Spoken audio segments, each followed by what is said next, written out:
All right. Hey, what's happening, you guys? We are meeting.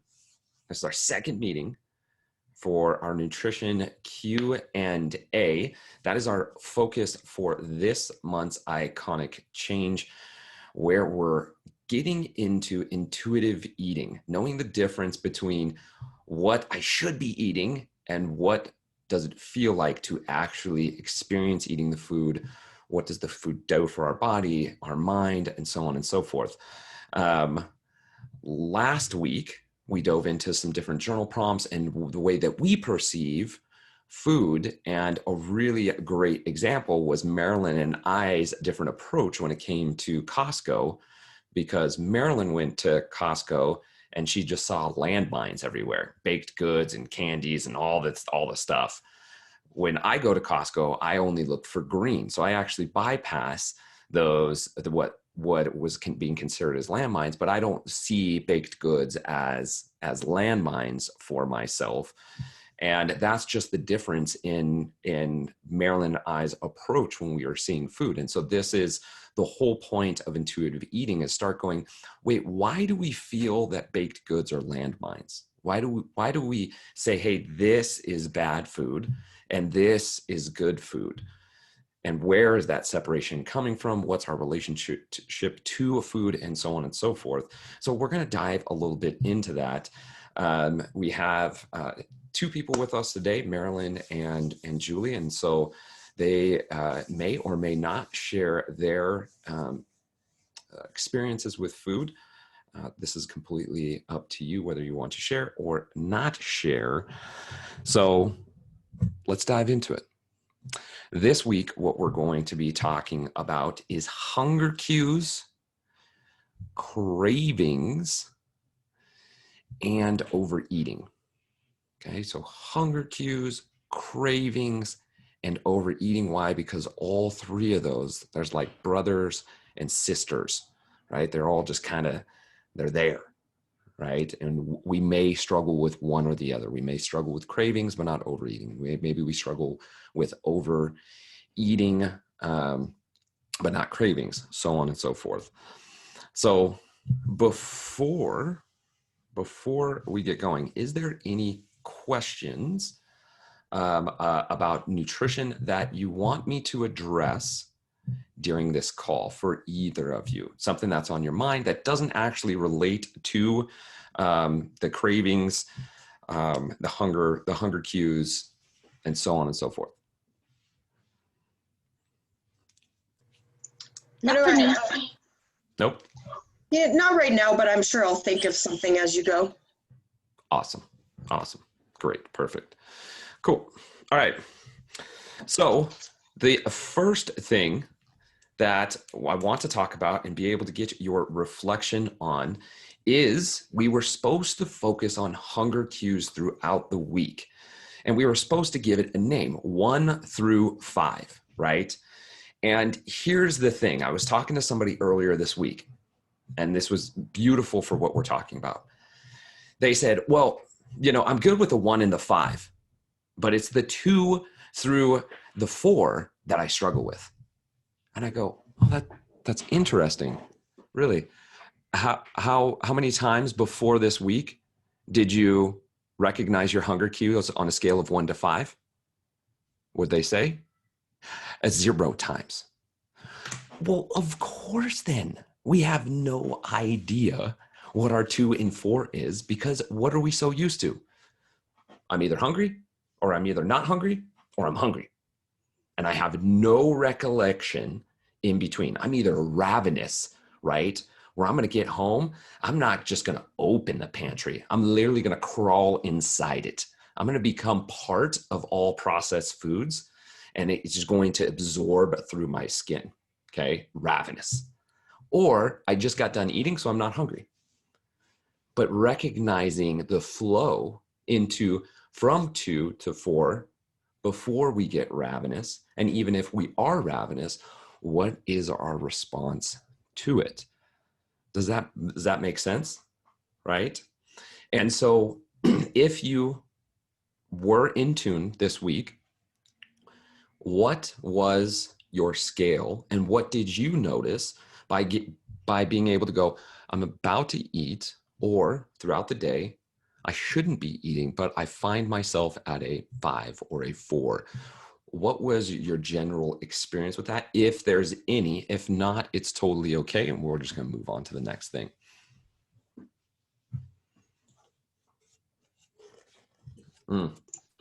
Okay, got it. I don't know, for me, because I'm pretty busy, so I have certain times of the day that I eat, and those are my eating times. And I do find that I start to get hungry around those times, but even if I wasn't hungry, it's like, this is my chance to eat now, and if I don't eat now, I don't get to eat until my next meal time. So I was like, well, should I be eating, or should I just skip that meal if I'm not hungry? And by meal, I mean, I eat 5 times a day, but 2 of those meals are a protein shake with like some fruit or vegetables, but I count that as a meal. But I mean, should I be skipping those if I'm not hungry? That's a good question. So what I would ask you is, what was your scale when you had your meal? 1 to 5. 1 meaning not hungry at all, 5 meaning I'm ravenous. Probably usually like I find myself around like, I'm usually actually a 2, 3, or 4. Kind of in the middle. I don't really get to the point. I do sometimes. Most of the time I don't get to the point where I'm like ravenous, because I'm eating every few hours, and it's pretty structured. I mean, there are times that happens, but for the most part, I'm kind of that middle person. But I'd say like a 2, maybe like a 2 when it's my snack time. But I drink the protein shake and eat the value vegetables anyways. And so let me ask you this question. If you skipped that snack, how would you feel? I think fine. I think I'd be maybe a little bit hungrier than typical when it got to my next meal time. But it wouldn't be an issue. It's happened before. I just get too busy. I can't eat. So it's not the end of the world for me. And if you skipped that meal, when's the last time you skipped a snack and a lunch? A snack and a lunch? Not sure. Actually, Saturday. Skipped a snack. And how'd you feel? That's fine. Didn't no binge eating, no overeating. Beautiful. Did you feel out of control at any point? No, not on that day. There was another day. Yeah, it does happen to me. So there is a specific week during the month that I just like, I don't know what is wrong. It's totally different. I'm not my usual self. Like, my cravings are just out of control. I will eat a meal and just right after I eat it, just have like these ridiculous cravings. But it's only during that week. The other 3 weeks of the month, good. Are you saying when you're on your period? Yeah. And that I mean, hormones are going kind of wacky and dependent, right? Are we on birth control? What kind of birth control, and so on and so forth? I mean, birth control can do some crazy things to us. I don't know. I am speaking not out of experience but speaking for other women who have spoken that truth. Yeah. Julie, did you want to cue on this? So so the question was kind of like in terms of how hungry I was, like when I ate. Is that? Yeah. So the question, good. Yeah, let's clarify it. So the question that I'm asking is, when you ate throughout the week, were you able to recognize a hunger cue of anywhere between 1 and 5? And the example that I gave was, a lot of people don't know what a 2 through 4 is due to the fact that we've never kind of rated our hunger. Is either like, I'm either totally fine, I just got done eating, or I'm completely hungry. So the question was, how did you feel throughout the week with the idea? And if you didn't recognize it, just being able to talk about your general hunger cues when it comes to food and when you eat and why you eat.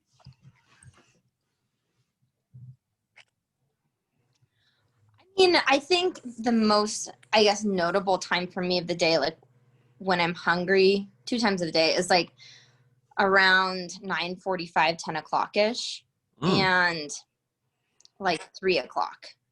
And I am starving. Like 5, need to eat now. And of course, I find that when I am at that level 5, that my instinct is to get something high carb, like a piece of bread or something with sugar or something that's immediately going to raise my sugar levels. And often I try to have some control over that and do like a protein shake or something better for me. But I definitely recognize that when I'm at a level 5, I like, my body is like, yep, we need a piece of candy, or we need like something sweet, something like that. And like for me, at least too, when I get to a level 5, I tend to start feeling ill. Like I have to eat. I cannot not eat. Right. But. Yeah. Yeah.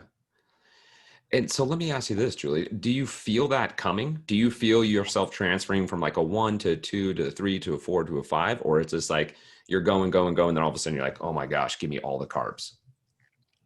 No, I definitely transfer. I just get caught up working or doing other stuff, and I ignore the hunger cues. And then by the time I'm at a 5, it's like, okay, I have to eat right now. Yeah. Yeah. And do you ever push past that? Like, I know we've talked about it a little bit in terms of being able to go, okay, feel the hunger cues, right? And even feel the ravenous, and being able to push past that. And what would, if you have, what has been your physical and emotional state with that? It varies. I have pushed past it quite a bit, but some days I'm just fine pushing past it. Some days I'm too ill. Like I have to eat something, or I'm going to be physically sick. Yeah. That's good.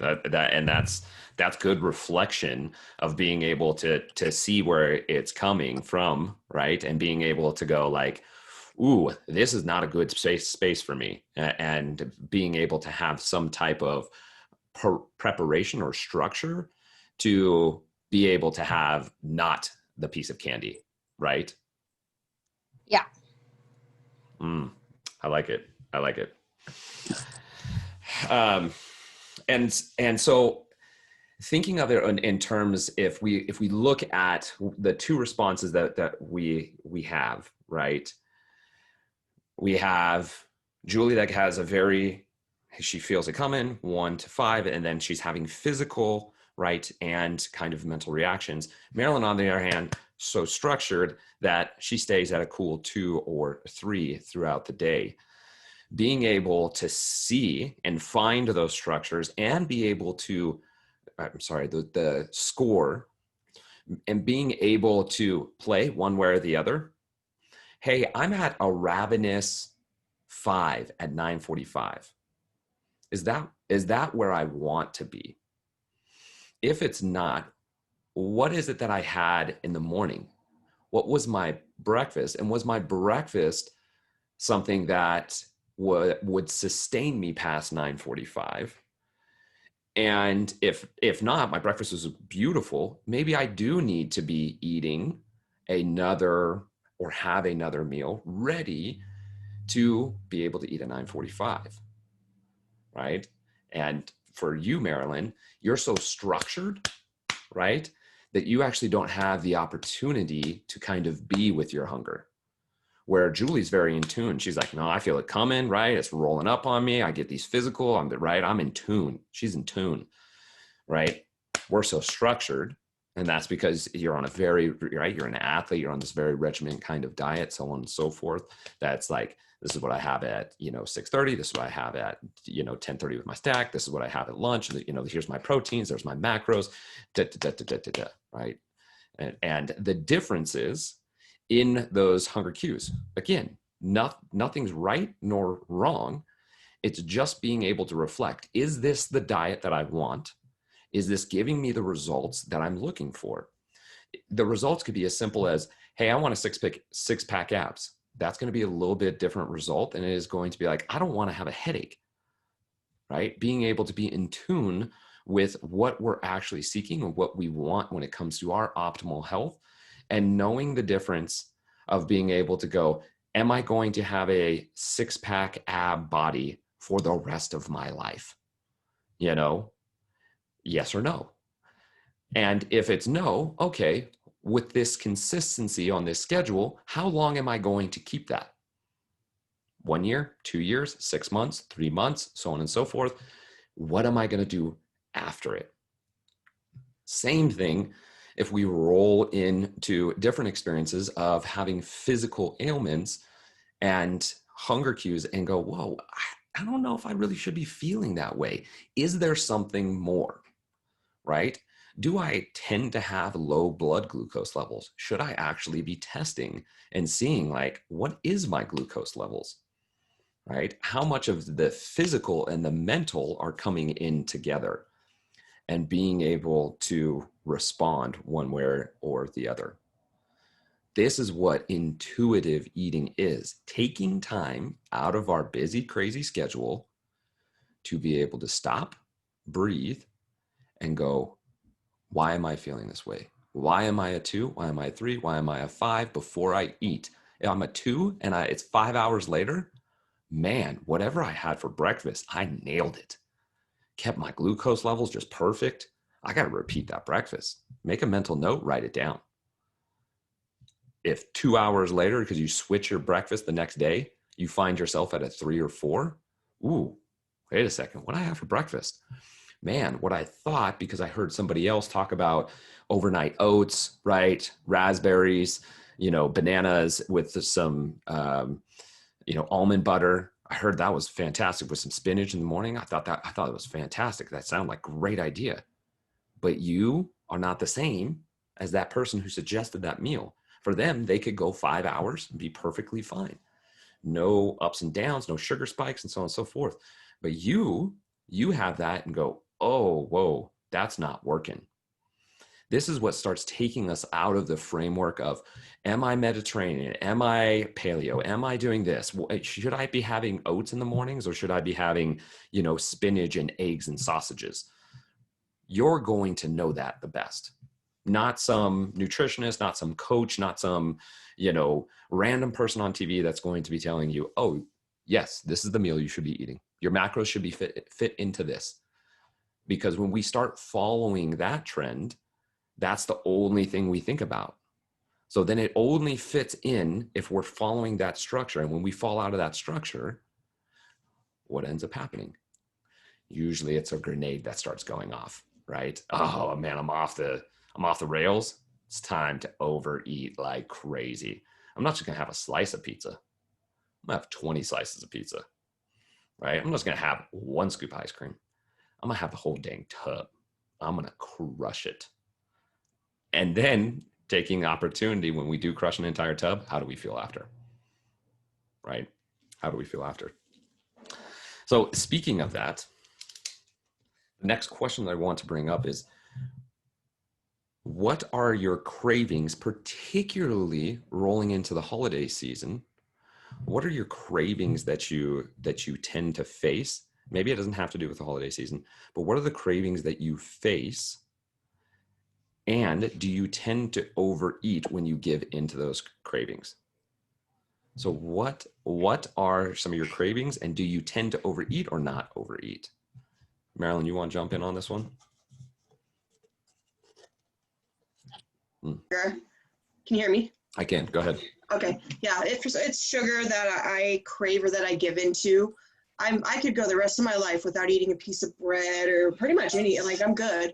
But sugar gets me, and if I do go off of track, I'm pretty strict. If I go off track, I go off track. I am one of those. So I've actually gotten a lot better about it, but it's still hard for me. I don't eat a Oreo. I eat the pack of Oreos. So it's like all or nothing. Why? I don't, I never actually thought of it until you started doing all of this intuitive eating. So I started thinking about it. I think it's because I feel like it's not going to happen again. Right. So I'm like, all right, this is not something I usually do. It's not something I'm going to allow to happen again. So I better eat as much as I can now, because now's your chance. So almost a scarcity mindset. Yeah. Mm. Mm-hmm. And so if you have a scarcity mindset approaching the sugar cravings, why do you have that scarcity mindset? I think probably because I restrict it so much. It's like, well, it's not going to happen again. So, get as much as you can right now. And then it makes everything worse. I hate that. I've gotten so much better about it. I really have. But it's still there. Nice. So would you say it's because you restrict it that you end up getting the scarcity mindset, which has you tend to overeat? Yes. Okay. So then I want you to, and this is important, right? For anybody that's watching, is we have to acknowledge the conflict in our fitness, in our relationships, in life. We have to acknowledge the conflict. So what you said was, I think it's probably, okay. I think it's probably, that puts us in a very broad, well, it's not really, but it could be. Are we acknowledging the conflict when we do that? No, not really. Not fully, no. No, not at all. Yeah, no, not, yeah, like we're not committing to it. Okay. Mm-hmm. So what is an empowering statement for yourself in which you can acknowledge the conflict? Oh, an empowering statement in which I can acknowledge the conflict. Yeah. Instead of I think probably, take that Mm-hmm. completely out. No more I think I probably. Well, I mean, if I say I have that problem, that is a problem. That is me. I don't really feel like that's empowering, though. It's more admitting it, Sure. which maybe empowers me. What empowers you is the action you take from it. Yeah. Mm-hmm. Okay. Mm-hmm. So you acknowledge it. You acknowledge it Mm-hmm. by being able to talk about the scarcity, right? Why you have that scarcity, because you don't think it's going to happen again. So you overeat, Mm-hmm. right? So you say, I have a scarcity mindset to sweets, sugar. Oh, okay. You don't think it's going to happen again, right? Mm-hmm. So then we can acknowledge the conflict and be able to go, okay, cool. What can we do about it? So reflecting to you, what do you think you could do about it to keep yourself from having a pack of Oreos, right? Or slamming down an entire carton of ice cream. Right. Well, okay, so I struggle with this because my ideal solution is just don't eat it anymore. Just stay away from it. But I also realize that's part of the problem. So I think a solution may be scheduling some like cheat meals in. I don't know how often, but maybe doing it that way. But I struggle with that because I don't want to allow that or do that. It scares me. Even though it's probably for the better, I understand, but I don't know. It's hard. Why does it scare you? Because I just want to stay away from it. Because I feel like if I eat it, I'm gonna go through that cycle of binging on it, and sometimes it's just that one, and then sometimes I keep going with it, and it could turn into days. I've had it turn into weeks and even months in the past. Yep. So I want to stay away from it. Right. And why does it matter that you eat all of that? What matters from that? If you are binge eating. Why does that matter? Because I don't want to gain weight. There you go. Yeah, I it's mostly around my athletic performance. That's the most important to me. There you go. There you go. Yeah. Again, having a belly makes pull-ups really hard. Push-ups, all of it. Yes, absolutely. And I love, again, this is a technique, guys, that you can use with yourself or with others. Ask why 5 times, you'll get down to the bottom of why you truly act, do, think the way that you do. Just keep asking why. Because eventually it will come down to something that is deep inside us, an insecurity, something that we're afraid of. Somebody called us fat one time. Our parents never acknowledged us, so on and so forth.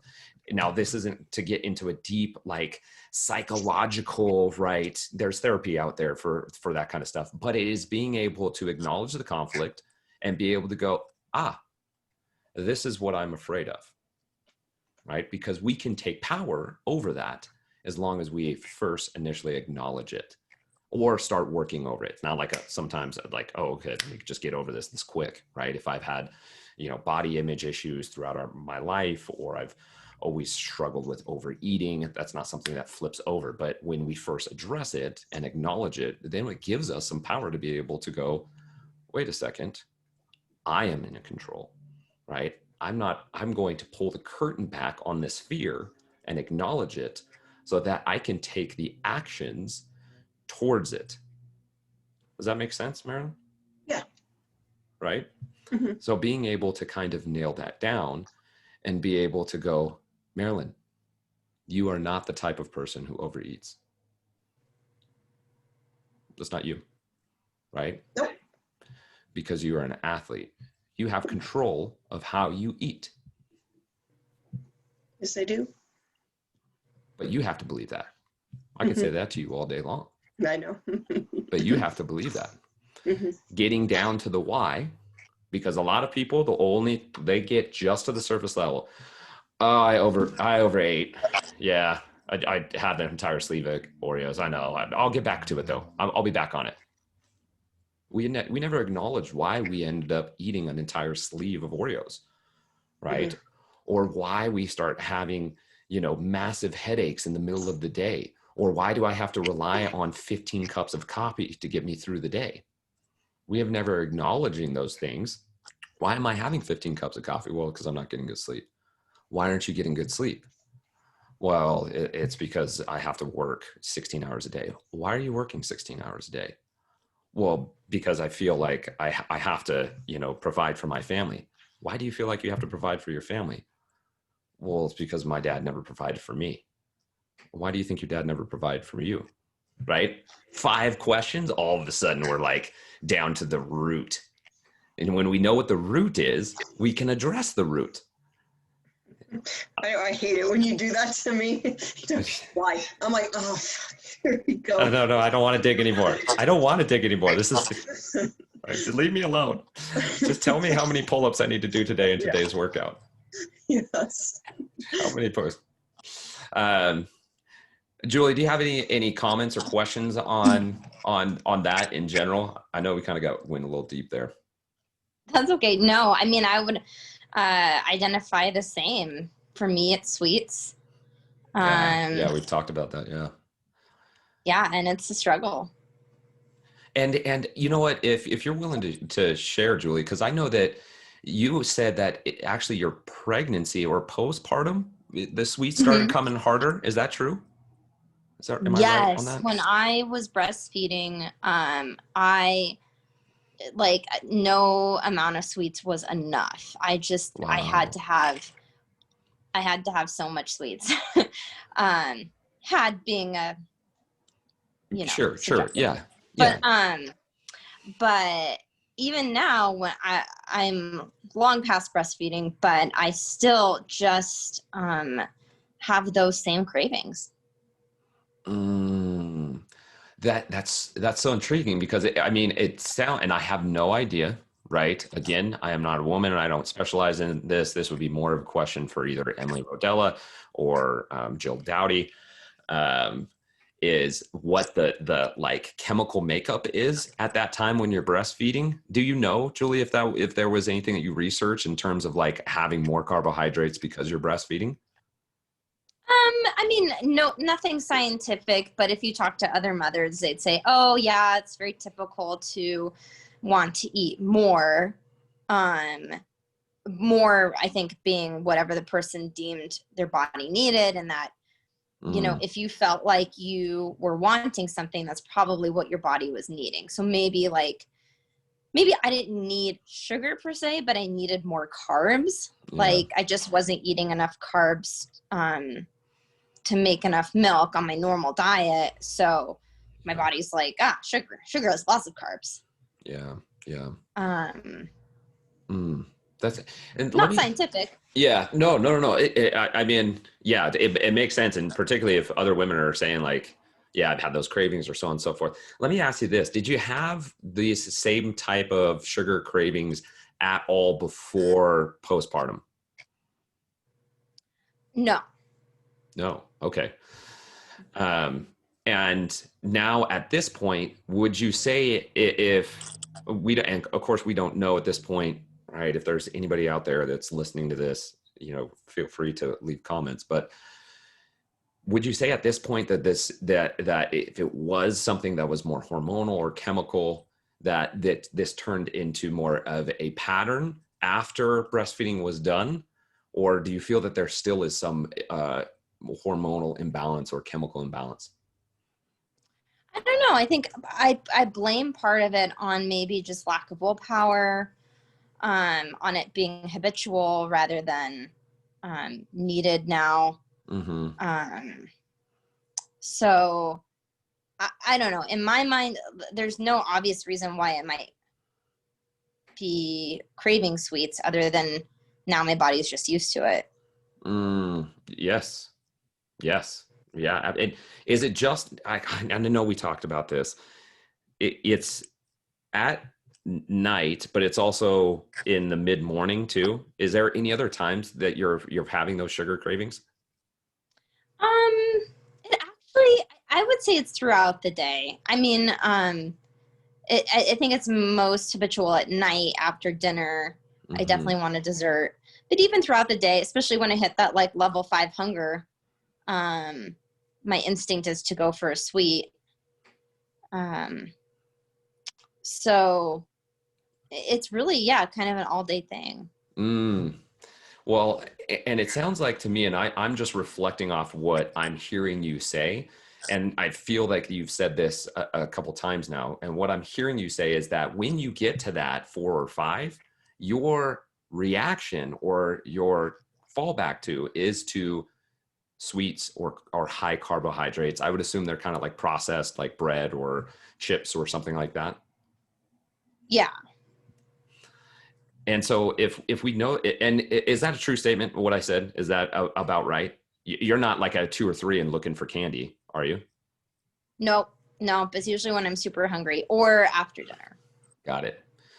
And the after dinner is very habitual for lots of us, right? Because we've always been, you go out to a nice dinner and what do you have? You have great dinner, right? Usually a little bit more fat, right?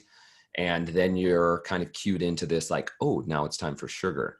It has been part of our culture for a very long time, that you don't have dessert in the morning. There is no difference with your body, whether you're having it in the morning or you're having it late at night.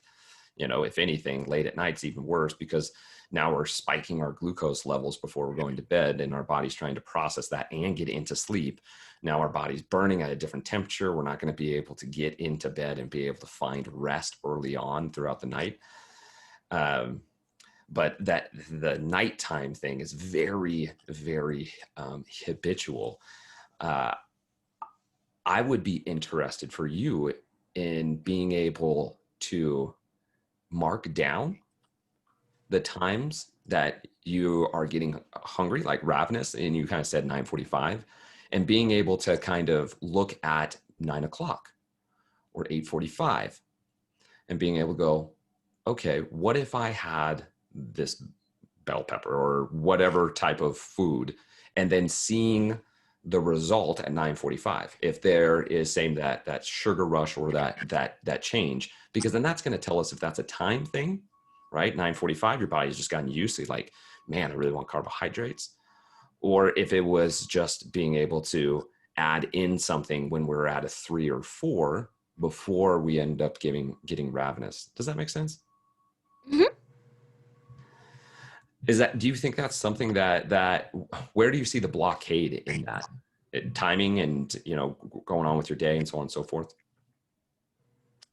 Yeah. I mean, I think it's just taking the time to pause before level 5 and eat something and finding, an easy grabbable thing to eat. Mm-hmm. Mm-hmm. Yeah. Yeah. Yeah, totally. I agree. And for you, what would be, if you had to make a decision, because again, everyone is different, but what would be like an easy food for you to eat that you think is going to keep you from that sugar craving?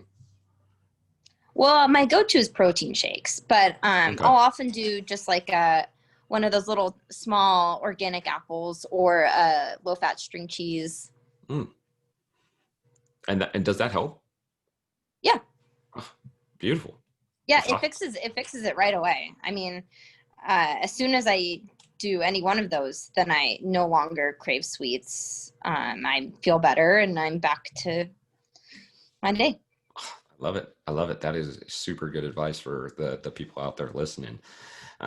It is being able, and again, we don't know unless we tune in, period. Put a period at the end of it. If we don't tune in and start noticing and saying, hey, I'm not meant to be ravenous. Throughout our day, we really shouldn't reach a ravenous point, because we should have levels of being able, and even if we get to what we think is a 5, by doing stuff like go ahead and do a 24-hour fast or a 12-hour fast or a 16-hour fast and do it multiple times throughout the month, you start realizing that I feel the hunger, but the hunger doesn't have control and power over me. We are, again, a society that's like, eat, more, eat some food. Why? Because we have an industry, multi-billion-dollar industry, that wants to make money off us eating. And the science easily shows that we are falling into that trap due to the fact that obesity is a epidemic that is destroying our country and our world in general. And that's because they're making money off it. Hey, if you're going to keep eating it, we'll keep giving it to you. Right? So yeah, just keep eating. People look at me like I'm insane when I tell them, like, hey, last night, it was 24 hours before I ate last night at 6:30. I didn't have breakfast and I won't have lunch. So I'm doing 2 24-hour fasts. That I planned. I chose to do it. And when we choose and we take power over it and say, I am going to pass on that meal, all of a sudden it has a much different feel when it's, man, I didn't have time to eat lunch. Oh my gosh, I just need to eat. Do we? Do we really need to eat? Right? What if we allowed that to pass? What if we said, no, I'm choosing not to eat lunch? It could be because your day's like packed. But when you first make that decision and you control it and be able to say, no, I am choosing not to eat lunch and I'm going to pass on my snack. Now all of a sudden you take control. There's a big difference there than feeling like you don't have control. Now all of a sudden, if I felt like I was supposed to eat at breakfast, I would have been stopping at like Starbucks or run into the store real quick and be like, well, I just got to get something. I got to get an apple. I got to get something to be able to just make sure. But by able to say like, let me look at my day. Nope, I worked out with a client earlier this morning. I'm going to skip breakfast. I have my Q&A. I'm okay with that. And then I have a meeting tonight at 5:00 where I get to have some great dinner. You know what? I choose not to eat throughout this day. 5:30 is going to be a great time for me to eat. Boom. I took control of that. Right. And so wrapping this up, it's important that we have the right language. First and foremost, let me back up. It's important that we notice and name. We recognize what's going on with our bodies, whether, hey, we're having a headache, upset stomach, I feel irritable. We recognize what's going on. That's the notice part. The naming part is why. We're meant to live at 100%. We're meant to not feel ravenous. We're meant to feel great with the food that we're eating and our bodies to respond at an optimal level. So when we're not at that optimal, say, well, why is that? Why am I having a headache? Why do I have an upset stomach? Why am I irritable? Why do I feel like I need to overeat? When we start asking that, and if you ever want to dive truly into it, get out a piece of paper, write down why. Give it an answer, then write down why again until you do 5 whys. You can be your own therapist right there. Right? I'll save you guys thousands of dollars of seeing a therapist with doing the 5 whys. You'll get down to it. Trust me. It'll get down to the core. Marilyn knows. Yes, she does. The second part, after we've noticed a name, is being able to acknowledge the conflict and then take power over it, right? And that's what I was speaking to you earlier, Marilyn.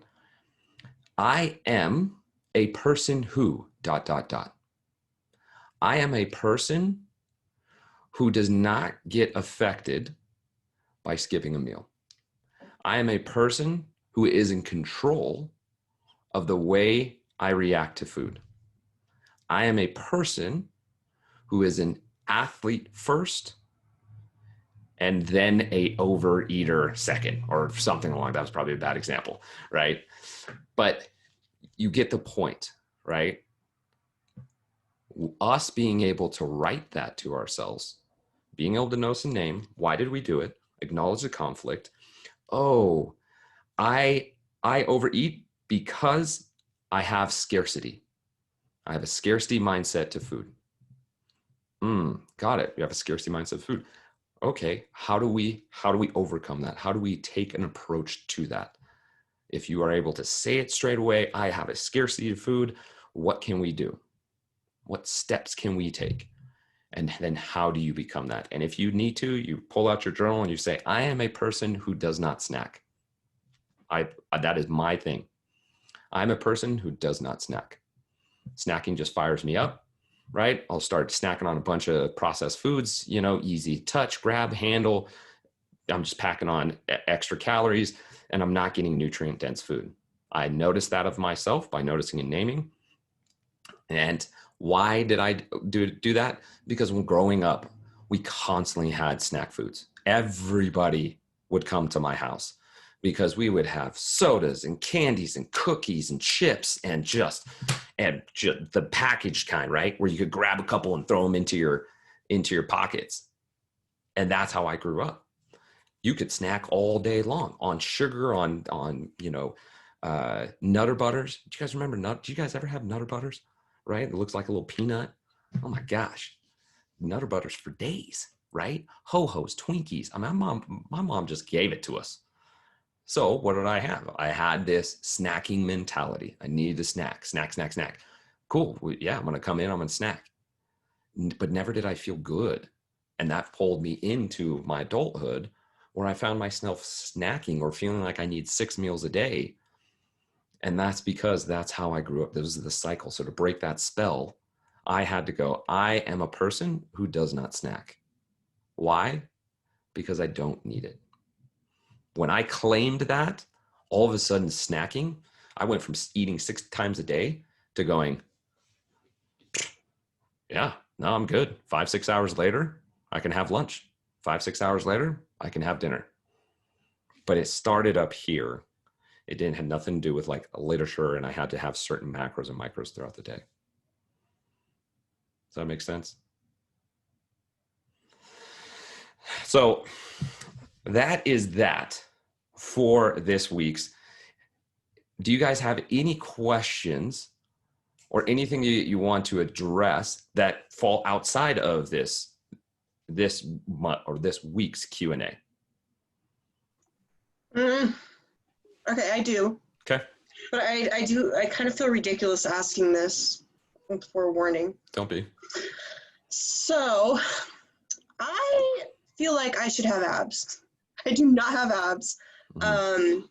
Like not trying to be full of it, but I feel like I'm pretty ripped. I have low body fat, very strict about my diet. Yep. And I am like, I don't even know what's going on with my stomach. I do not have abs. I have belly fat. Do I just need to accept it? Like, just that's how I am? Or do you think there's something I can do about it? So that's a great question, Marilyn. For people that don't know Marilyn is an elite athlete. She exercises twice a day. She's on the competitive programming with Icon Fitness. She has made leaps and bounds, burns more calories than 99% of the people out there. And what she's asking is, hey, I tend to have this midsection fat. And another thing about Marilyn, do you mind if I share about your workspace? No, go for it. Okay. Marilyn is very committed to her job and has always been committed to her job, but that tends to bring additional stress to her day. And a lot of us can attest to this, is feeling like I have to go, go, go, go. And whether you're aware or not aware, when our stress levels are high, our sympathetic nervous system will be elicited or spiked. And the hormone that tends to be released when our sympathetic nervous system is high is not only adrenaline, because sympathetic is fight or flight. You need adrenaline to be able to get away or to be able to survive, but it's also cortisol. Cortisol is released, and cortisol's main job is to make sure that there is readily available carbohydrates in the blood so that we can get away from the bear. So if our cortisol levels are raised throughout the day, we tend to have too much blood glucose in our body. And this is why sometimes we tend to, and this may speak to you, Julie, I have no idea, but we tend to be like, hey, I want those carbohydrates, I want those sugars, particularly if, say, hey, your mornings tend to be stressful because you're trying to get the kids out of, out to school, or, get started with work, or, you're having a conflict with your wife or your husband in the morning and you didn't sleep well. Cortisol levels can rise and are meant to rise early in the morning. So if we add in extra cortisol in the morning, we will have even more cortisol than we need, which will tend to do stuff like headaches. It will tend to do things like I need to eat more, because it's pulling all of that blood or that glucose into our bloodstream, which eventually it has to be taken out, right? Having too high of a blood glucose level can give us headaches.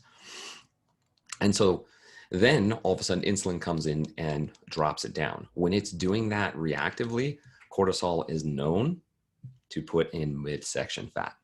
That's where cortisol is shown.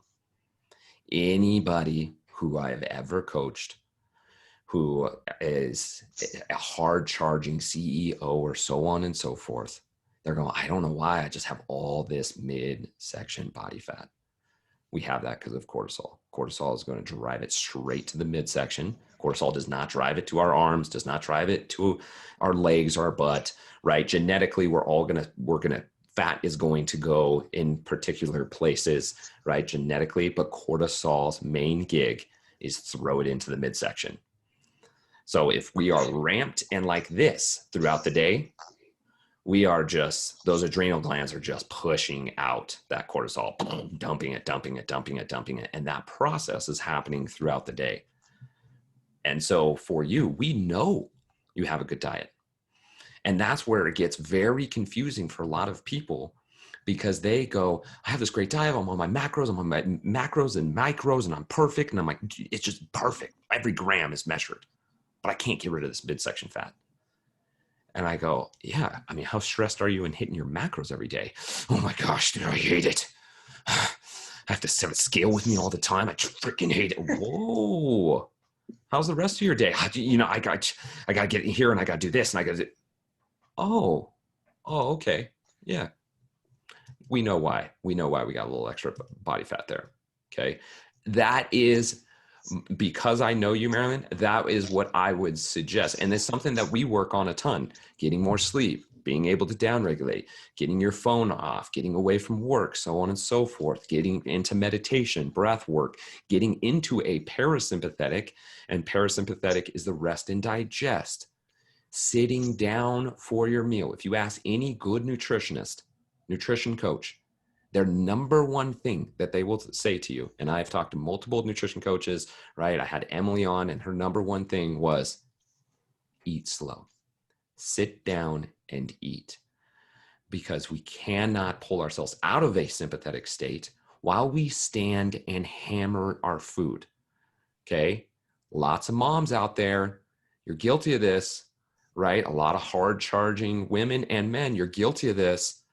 You'll pull out your meal and put it right in front of your work spot, and you'll be trying to eat and answer emails. And oh, somebody just texted me. Oh, yeah, and I want to listen to that podcast too. Where's my coffee? What else do I got to do today? No rest and digest is happening. Okay. Does that answer your question, Marilyn? It does. It motivates me too a little bit to like calm down, de-stress, you know, because I want those freaking abs someday. It's gonna happen. And, you know, and the other piece and component, and here's the tough part, Marilyn, and I'm speaking to all the athletes out there. The way that we grow muscle is from eating enough protein and having enough. That's why if you look at a lot of the CrossFit athletes, right, they got a little something. They got a little softness to them, just a little edge, right?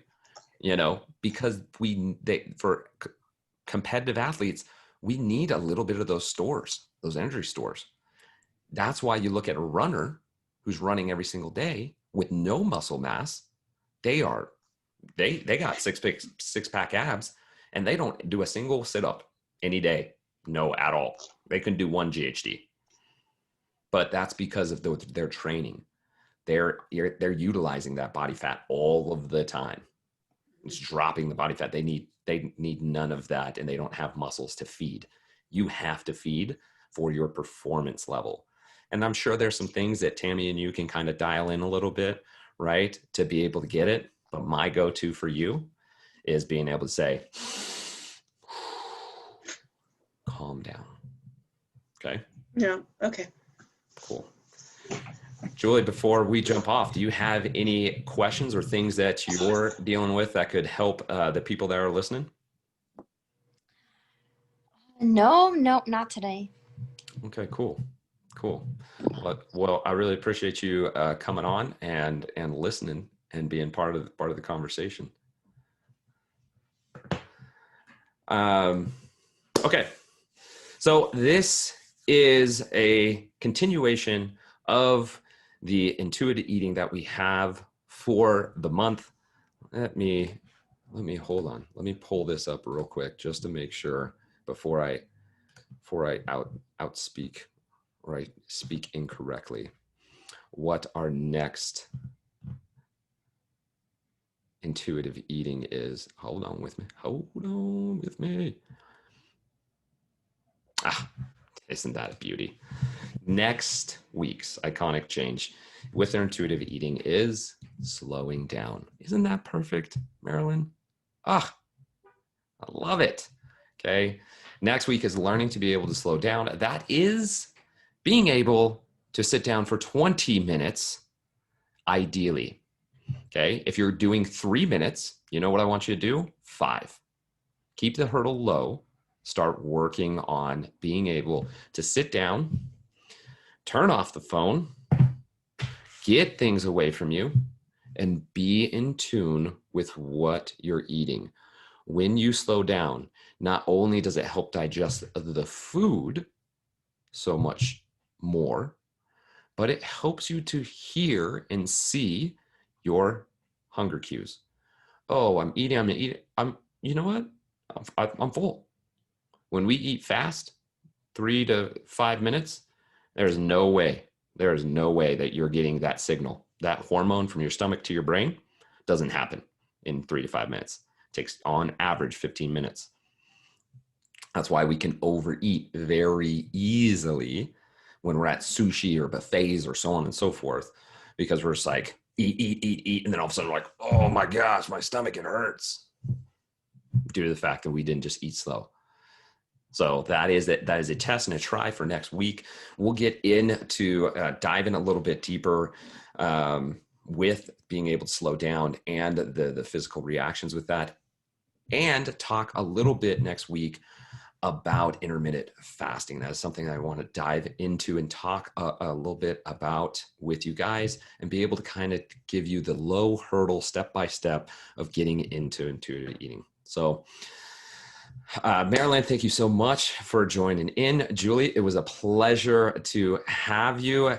You guys, thank you for being able to put in your opinions and your experiences and so on and so forth. Thank you, Joel. Of course. course.